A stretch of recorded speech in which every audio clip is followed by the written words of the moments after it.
আসসালামু আলাইকুম, welcome back to my new another blog. আশা করি সবাই ভালো আছেন, আমিও ভালো আছি।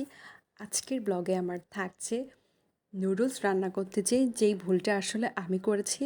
আপনারা কিন্তু কখনো এরকম ভুলটা করেন না। আর আজকে আমি এমনি নুডলস না, আমি এটা রান্না করছি রামেন। আপনারা প্যাকেট দেখে কিন্তু বুঝতে পারছেন। আসলে রামেন রান্না করার সিস্টেমটা আমার আগে জানা ছিল না। আমি রান্নার মাঝে প্রচুর ভুল করেছি, প্রচুর মানে প্রচুর ভুল করেছি, এবং শেষে কিন্তু আমি খেতেই পারিনি।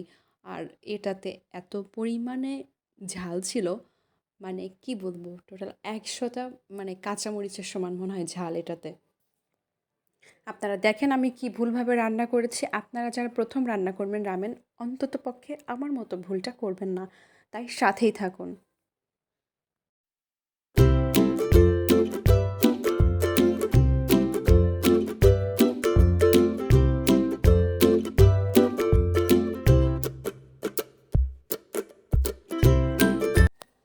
কথায় আছে না, ভুল থেকেই মানুষ শিক্ষা নেয়। দেখেন আমি আমার ভুলটা দেখেন। আমার যেখানে নুডলসটা রান্না করার কথা ছিল, একটা পানির পরিমাপ দেওয়া ছিল।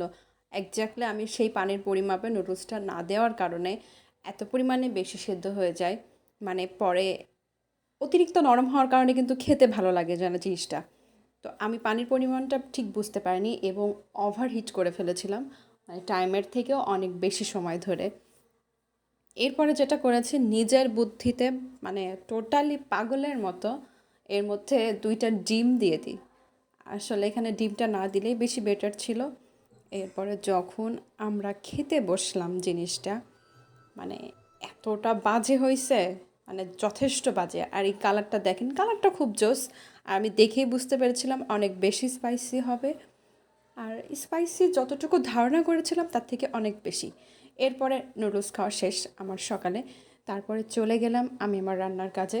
আর রান্নার কাজটা আপনাদের সাথে কেন শেয়ার করছি, সামনে তো রোজার মাস, মানে অলরেডি এখন রোজার মাস, আর রোজা আসছে কয়েকদিন পরেই। এই জন্য আমি কিছু কাজ করলাম আর সেটা আপনাদের সাথে শেয়ার করলাম। এরপরে আমার ঝাল লাগার পরে মনে হলো একটু চা খাই। এবার চা খাওয়ার পরে আমার কিন্তু শরীরের 12টা বেজে গেছে অলরেডি। আমি চায়ের জন্য পানি নিচ্ছিলাম। তারপর আপনাদের সাথে একটু গল্প করলাম। আপনাদের সাথে আমার গল্প করতে খুবই ভালো লাগে, আর আমার ভিডিওটি আপনারা অনেক বেশি পছন্দ করেন, এই জন্যই কিন্তু আমি আরও বেশি ইন্সপায়ার হই। যাই হোক, এই যে আমার চায়ের পানি নেওয়া শেষ, আমি চাটা বানাবো। আর আপনারা প্রতিদিনই জানেন আমি কিভাবে চাটা বানাই, খুব শর্টকাট নিয়মে। সকালে ঘুম থেকে উঠে আমি প্রথমত চাই খাই, তবে আজকে আমি খেয়েছি নুডলস, তার উপরে আবার রামেন। মানে বুঝতে পারছেন আমার অবস্থাটা কী অবস্থা। আর এই দেখেন আমি কাপটা মানে রেডি করছিলাম। আর আশেপাশে এই যে কাঁচামরিচ দেখতে পাচ্ছেন, আমার এগুলো লাগবেই। মানে আমার রোজার মাসের জন্য আমি এগুলো বক্স করে রাখবো। আমার মতো কে কে বক্স করে এগুলো রাখেন আমাকে কিন্তু কমেন্ট সেকশনে জানাবেন। আপনাদের সাথে কথা বলতে বলতে আমার চায়ের পানিটা বেশ ফোটানো শেষ। এরপর আমি চলে গেলাম ঘরে একটু গোছগাছ করতে। আসলে বাচ্চা থাকলে বাসার যা অবস্থা হয়, আমি বাসার একটা সাইড গোছানো শুরু করলে বাচ্চা আরেকটা সাইড নোংরা করা শুরু করে। কিছুই করার নাই, এটাই বাস্তবতা। বাচ্চা থাকলে নোংরা হবে, খুবই স্বাভাবিক। অনেকে আমাকে বলতে পারেন যে আপনার বাসায় এরকম অগোছালো থাকে কেন। আচ্ছা শুনেন, হয়তোবা আপনাদের বাসার বাচ্চাগুলো খুবই শান্ত, আমার বাচ্চা এতটা শান্ত না, ঠিক আছে? মানে আমি একটা সাইডে কাজ করলে ওটাই ও অগোছালো করতে হবে, এটাই ওর মানে একটা এইম মতো হয়ে গেছে। তবু আমি কিছু বলি না, ছোটো মানুষ তো। আর আজ আমি দিন দেখতেছিলাম যে কবে থেকে রোজা শুরু। আপনারা আমাকে ডেটটা কিন্তু বলবেন, আমিও জানি 19 তারিখ থেকে শুরু। চায়ের পানি আপনাদের সাথে গল্প করতে করতে শেষ। এখন তো আমাকে চা খেতে হবে, এই জন্য আমি একটু ভালো করে ফুটিয়ে নিই, না হলে কিন্তু চায়ের কালারটা ভালোভাবে আসে না। আর এই যে এই বক্সগুলা আমি ফ্রিজে উঠিয়ে রাখবো, মানে আপাতত এই জিনিসগুলোর কোনো কাজ নাই, এই জন্য গোছাচ্ছিলাম। চায়ের পানি ভালোভাবে ফোটানো শেষ, দেখেই বুঝতে পারছেন। আর আমার তো চা না খেলে মাথা ঠিক থাকে না, আমার চা খেতেই হবে। এই যে পরিমাণ মতো সব কিছু নেওয়ার জন্য আমি প্রস্তুত। আমি তো টি ব্যাগ খাই, আপনারা জানেন। আর আমি তো চিনি খাওয়া আবার শুরু করেছি আপনাদের জন্য। মানে আপনারা হয়তো ভাবতে পারেন এইভাবে কি চায় কোনো স্বাদ হয়। আমি আবার চিনি খাওয়া শুরু করলাম।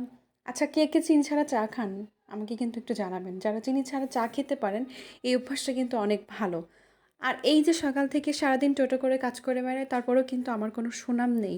মানে শ্বশুরবাড়িতে কিন্তু বৌমাদের কোনো সুনাম নাই, এটাই স্বাভাবিক। আপনি যেটাই করবেন না কেন তাদের চোখে পড়বে না। একদম বাস্তব কথা বললাম। চা বানানো ইতিমধ্যে শেষ। সারাদিন অনেক বকবক করি আপনাদের সাথে। আমি জানি আমার ভিডিওটা আপনারা পছন্দ করেন। আর এজন্যই আপনাদের জন্য আমি সারাদিন যেটা করি সেটাই শেয়ার করি। দুঃখ, কষ্ট, সুখ সবকিছুই আপনাদের মধ্যে আমি শেয়ার করতে চাই। কারণ আপনারাও আমার জীবনের সঙ্গী। এই তো এরপরে গান শুনলাম, তারপরে দুপুরের জন্য খিচুড়ি রান্না করলাম, সেটা আপনাদের সাথে একটু দেখালাম। আর সবথেকে যেদিন অলস লাগে ওইদিন আমি খিচুড়ি রান্না করি। খিচুড়ি রান্না করতে আমার বেশ ভালো লাগে। আর আমার ভিডিওটি এতক্ষণ দেখার জন্য অনেক ধন্যবাদ। Thank you.